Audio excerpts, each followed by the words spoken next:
वचन में हम उस नए राजा की दूसरी योजना को देखते हैं। उसने अपने प्रजा से कहा कि ये इस्राएली गिनती और सामर्थ्य में बढ़ गए हैं। 10वें वचन में वो कहता है कि इसलिए हमें काम करना चाहिए कि हम उनके साथ बुद्धिमानी से ऐसा सलूक करें कि वो अधिक न बढ़ जाए। ऐसा इसलिए कि अगर वो बहुत बढ़ जाए और हम पर युद्ध हो, हमारे दुश्मनों ने हम पर अगर युद्ध छेड़ दिया और वे लोग दुश्मनों के साथ मिल जाएं, तो वो हमसे लड़कर हमें हराकर दुश्मनों के साथ मिलकर वो इस देश से निकल कर चले जाएंगे। अगर ये देश से निकल कर चले जाएंगे तो मिस्रियों के लिए बहुत मुश्किल हो गया। नया राजा कहता है वो गिनती और सामर्थ्य में बढ़ गए हैं, अब उनकी ताकत को खत्म करना बहुत जरूरी है। ऐसे इस्राएली जब हम आगे अध्ययन करेंगे तो गिनती की किताब उसका 22 अध्याय के 4 और 5 वचन में हम एक राजा जिसका नाम बालाक है और एक नबी जिसका नाम बिलाम है, उनके बीच में होने वाली चर्चा को देखेंगे। जब इस्राएली चलते चलते मोआब राज के पास पहुंचते हैं तो वो लाखों की तादाद में है और उनके पीछे परमेश्वर की सामर्थ्य की बड़ी गवाही है। तब बालाक ये योजना बनाता है, बिलाम के जरिए वो उन्हें श्राप दिलाना चाहता है। और वो जानता है कि जब परमेश्वर का नबी अगर किसी को आशीष दे तो उन्हें आशीष लगती है, अगर वो किसी को श्राप दे तो श्राप लगता है। तो उसने इस्राएलियों को नष्ट करने के लिए, बर्बाद करने के लिए बिलाम को श्राप देने के लिए बुलाया। लेकिन परमेश्वर के लोगों को कौन मार सकता है? अगर परमेश्वर स्वयं उनका जीवन बनकर चल रहा, उनका रक्षक बनकर चल रहा है, तो कौन उनके बालों को भी छू सकता है? खुदावन का वचन बताया तुम्हारे बाल का बांका भी नहीं होने पाएगा। यीशु कहता है आपसे कि मैं जगत के अंत तक सदैव तुम्हारे संग हूं। यहां इस पद को देखकर आप अपने जीवन से डर को, भय को निकाल के दूर कर दें और ये बात पर विश्वास करें कि परमेश्वर आपका रक्षक है, आपका कोई कुछ बिगाड़ नहीं सकता। कोई अगर श्राप भी दे तो वो श्राप आपके लिए परमेश्वर की ओर से उसके अनुग्रह, करुणा, दया से आपके जीवन में आशीष बन जाती है।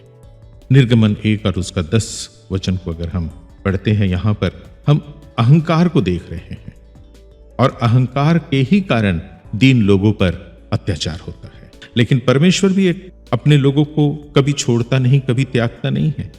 अय्यूब ने 5 अध्याय के 13 वचन में लिखा कि बुद्धिमानों को वो उनकी धूर्तता में ही फंसा देता है।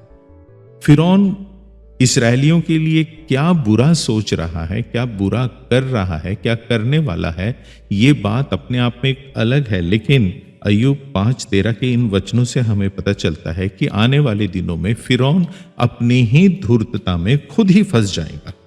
नीति वचन 16:25 में लिखा है कि ऐसा भी मार्ग होता है जो मनुष्य को सीधा जान पड़ता है, लेकिन अंत में उसके मृत्यु मिलती है। ये बात हम फिरौन के जीवन में देखने पाएंगे जब हम निर्गमन का अध्ययन करते हुए आगे की तरफ बढ़ते चले जाएंगे।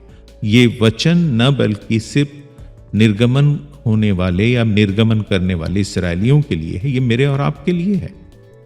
हमारे विरोध में बुद्धिमान लोग हैं, सामर्थी लोग हैं, बहुत ताकत है उनके पास में, राजनीतिक तौर पर बोले या अंधकार के तौर पर बोले, सांसारिक रीति से बोले। पर परमेश्वर का जो वचन है, उस वचन से सामर्थ्य या परमेश्वर की ताकत के आगे कोई ताकत नहीं है। वे लोग अपना मार्ग खुद चुनते हैं, खुद बनाते हैं, लेकिन उनको ये नहीं पता कि परमेश्वर का वचन बताता है कि उनकी बुद्धिमानी उन तक ही रह जाएंगी और जो मार्ग उन्होंने तय किया है, जो उनको लग रहा है कि ये सीधा है, इससे हम और आगे बढ़ जाएंगे और पनपते चले जाएंगे, आगे में मृत्यु मिलेगी। आज के दिनों में ऐसा ही दुनिया के हर कोने में, हर जगह पर मसीहों के साथ हो रहा, कलीसिया के साथ हो रहा है। डर है, लोगों को डर है कि कहीं सब मसीह न बन जाए। वो उनके साथ धूर्तता के साथ में, धोखे के साथ में उन पर बड़ी ताड़ना कर रहे हैं, बड़े तकलीफ दे रहे हैं, बड़े परेशान कर रहे हैं, जैसे कि इस्राएलियों के साथ फिरौन कर रहा था।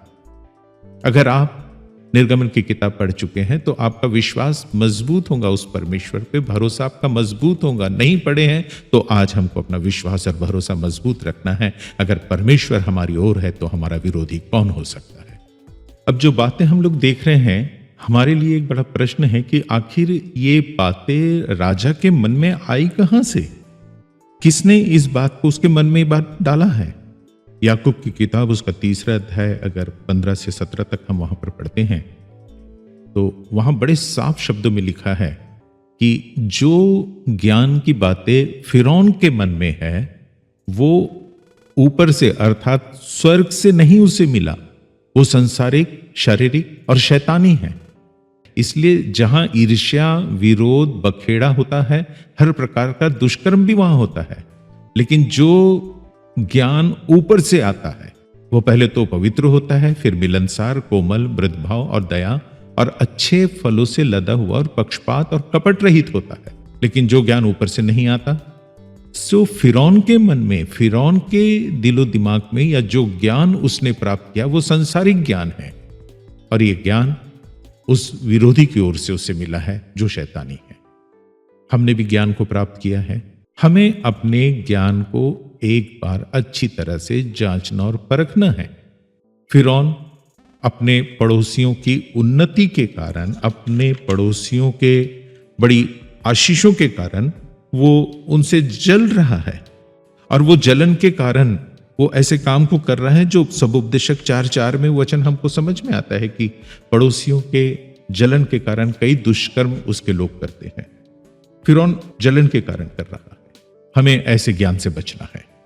वो ज्ञान नहीं जो संसारिक, शारीरिक और शैतानी है। ये ऊपर से उतरने वाला ज्ञान नहीं, ये संसार का ज्ञान। लेकिन हमें ऊपर का ज्ञान मिला है, स्वर्गीय ज्ञान मिला है, जो हमारे प्रभु यीशु मसीह ने हमारे लिए पवित्र आत्मा के रूप में, परमेश्वर के वचनों के रूप में हमारे लिए भेजा है। और अगर हम में वो ज्ञान है तो याद रखें, वो पवित्र होगा, वो मिलनसार होगा, उसमें नम्रता, कोमलता होगी, उसका स्वभाव प्रेमी स्वभाव होगा, उसमें दया होगा, वो अच्छे फलों से लदा हुआ होगा, जो हम आत्मिक फलों के विषय में जानते हैं, जो गलतियों की किताब में पाया जाता है।